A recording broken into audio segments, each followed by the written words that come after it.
नमस्कार, जय भीम जय शिवराय मित्रांनो. संदीप कांबळे ऑफिशियल या यूट्यूब चॅनलमध्ये आपलं मनापासून स्वागत. शिक्षक भरती व शैक्षणिक घडामोडीच्या अधिकृत आणि अद्ययावत माहितीसाठी अद्याप तुम्ही या चॅनलला जॉईन केलं नसेल तर तात्काळ जॉईन करा आणि आपल्या मित्रपरिवारामध्ये, आपल्या समूहामध्ये जास्तीत जास्त लोकांपर्यंत अद्ययावत माहिती मिळवण्यासाठी, अधिकृत माहिती मिळवण्यासाठी, अपडेट राहण्यासाठी चॅनलला जास्तीत जास्त सबस्क्राईब करा. आजच्या या व्हिडिओमधून अतिशय महत्त्वाची जे अनेक विद्यार्थ्यांच्या प्रचंड जिव्हाळ्याचा प्रश्न असलेला, गुणवत्ता डावलणारा, मोठ्या प्रमाणामध्ये मार्क्स घेऊन ज्यांच्या मनामध्ये असंतोष निर्माण झाला आहे, अशा संदर्भामध्ये आपण 20 जानेवारीच्या शासन निर्णयाच्या सुधारित पवित्र पोर्टल शिक्षक भरती प्रक्रियाच्या निर्णयामध्ये जी काही जाचक अट टाकण्यात आलेली आहे, मर्यादित चॉईस, ज्याला प्राधान्यक्रम मर्यादित देण्याची सुविधा त्याच्यामध्ये उपलब्ध केली, या अनुषंगाने आपण मोठ्या प्रमाणामध्ये त्याला कसं अमर्याद करता येईल, ज्यांना चांगले मार्क्स पडले त्यांच्या चांगल्या मार्क्सला त्यांची गुणवत्ता डावळली नाही पाहिजे, गुणवत्तेच्या आधारावर चॉईस लिमिटेड असून त्याच्यामध्ये त्यांची जी गुणवत्ता आहे ती वंचित राहिली नाही पाहिजे, या दृष्टिकोनातून प्रचंड मोठ्या प्रमाणामध्ये 20 तारखेपासून आपण त्या संदर्भामध्ये मोठ्या प्रमाणात पाठपुरावा करतोय. हे मर्यादित पसंतीक्रम, मर्यादित प्राधान्यक्रम अमर्याद कसे होतील, त्या ठिकाणी प्रामुख्याने मोठ्या प्रमाणामध्ये अमर्याद ते प्राधान्यक्रम देण्यात यावेत.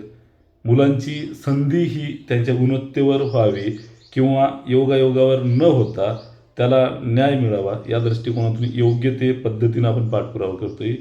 त्याचाच भाग म्हणून काल मंत्रालय स्तरावरील वरिष्ठ अधिकारी वर्गासोबत चर्चा केल्याअंती तात्काळ आपण त्या ठिकाणी शिक्षण आयुक्त स्तरावर अधिकारी वर्गांशी चर्चा केली. तुम्ही टेलिग्राम चॅनलला वगैरे बघितला असेल.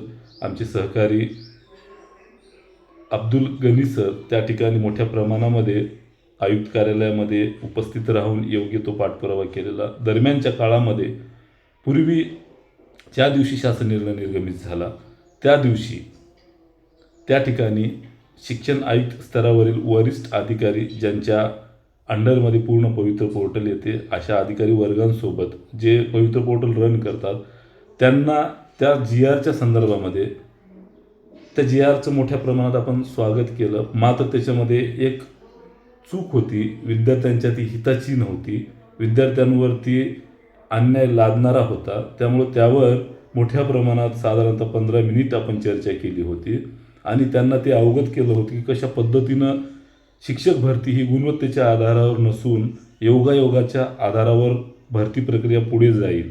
मग त्यांना लक्षात आणून दिल्यावर त्यांनी आपल्याला काही सूचना पण केल्या होत्या. त्या अनुषंगाने मंत्रालय स्तरावरील वरिष्ठ अधिकाऱ्याशी चर्चा केल्याच्या नंतर तशा स्वरूपाचा जो ड्राफ्ट आहे तो शिक्षण आयुक्त कार्यालयामध्ये आपण पाठवायला सांगितलं. त्यानंतर त्या ठिकाणी अधिकारी वर्गाची चर्चा केली. त्यानंतर तो जो प्रस्ताव आहे, तो जो ड्राफ्ट आहे तो शिक्षण आयुक्त कार्यालय स्तरावर त्या ठिकाणी पाठवण्यात आला. मात्र अद्यापही त्या ठिकाणी ड्राफ्ट पोहोचलेला नाही.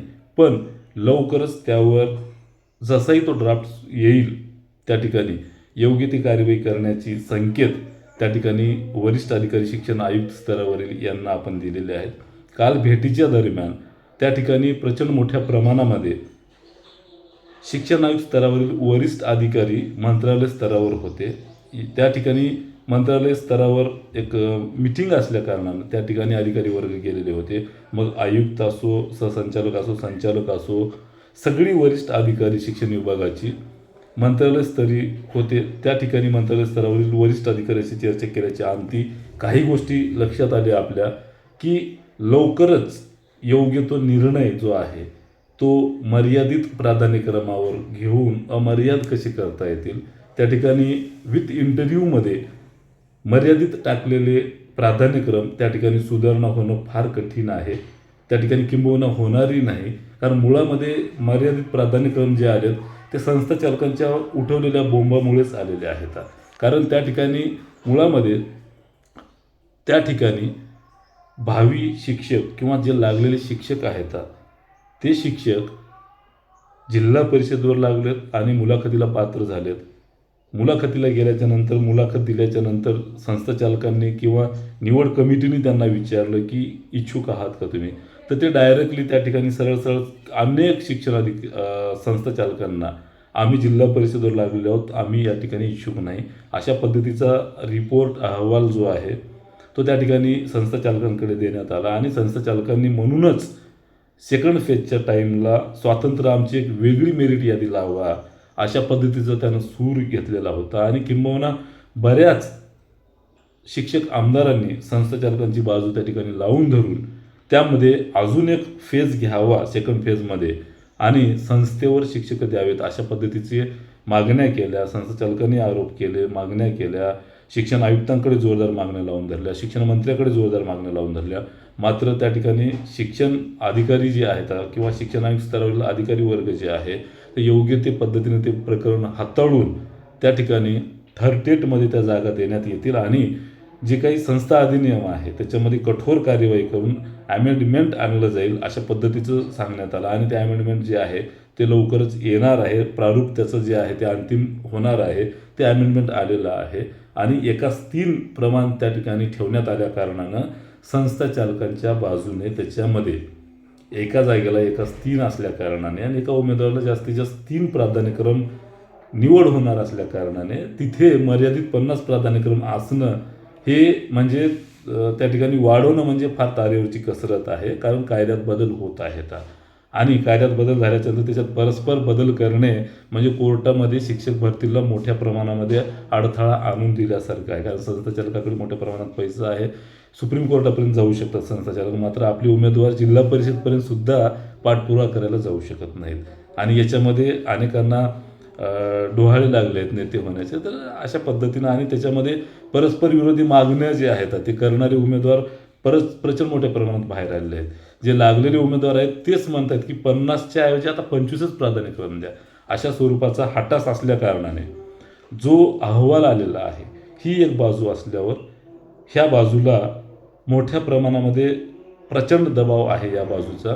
त्याच्यामध्ये आपण अमर्यादित प्राधान्यक्रम मागत असताना विरोधाभास निर्माण होतोय शिक्षण अधिकाऱ्यांकडे किंवा वरिष्ठ अधिकाऱ्यांकडे शालेय शिक्षण विभागाच्या. तर नेमकं त्यांनी काय करावं अशा पद्धतीची त्यांच्यासमोर प्रश्न मोठ्या पद्धतीची प्रश्न डोळ्याच्या समोर उपस्थित झाले.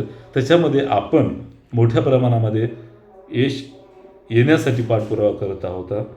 त्यामध्ये कशा पद्धतीनं तो अहवाल आल्यावर कशा पद्धतीने शिक्षण आयुक्त स्तरावरील अधिकारी त्याला दुजोरा देतात किंवा कसा न्याय देतील हे बघायचं नक्कीच तारेवरची कसरत असणार आहे.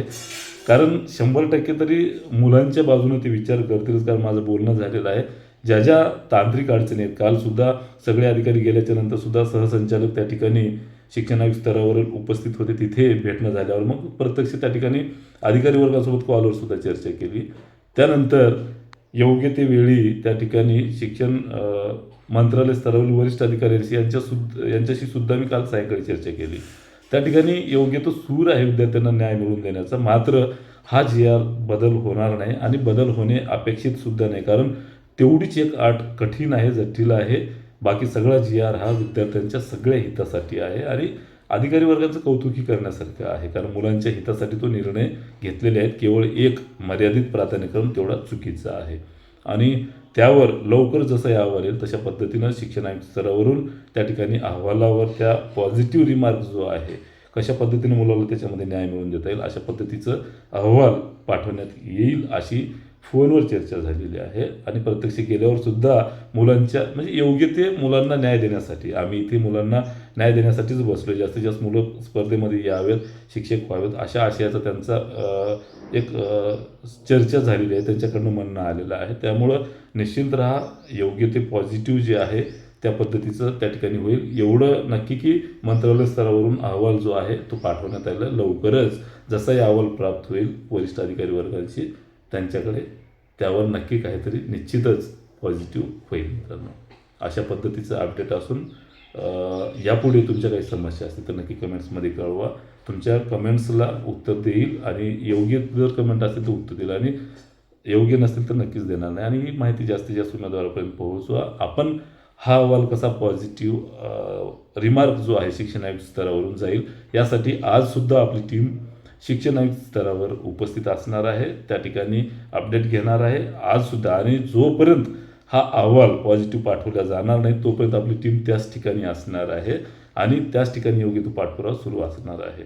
आणि तुम्हाला शब्द आहे हे मर्यादित असलेले प्राधान्यक्रम विथ इंटरव्ह्यूचे सोडून विदाऊट इंटरव्ह्यूचे अमर्याद कशी होतील आणि तुम्हाला कसा न्याय मिळेल, कशी संधी मिळेल, यासाठी आपण जोरदार प्रयत्न केलेले आहेत आणि जोरदार यश येईपर्यंत जोरदार प्रयत्न आपले सुरू राहतील, एवढे एक शब्द देतो. थांबतो. धन्यवाद. जय भीम, जय शिवराय.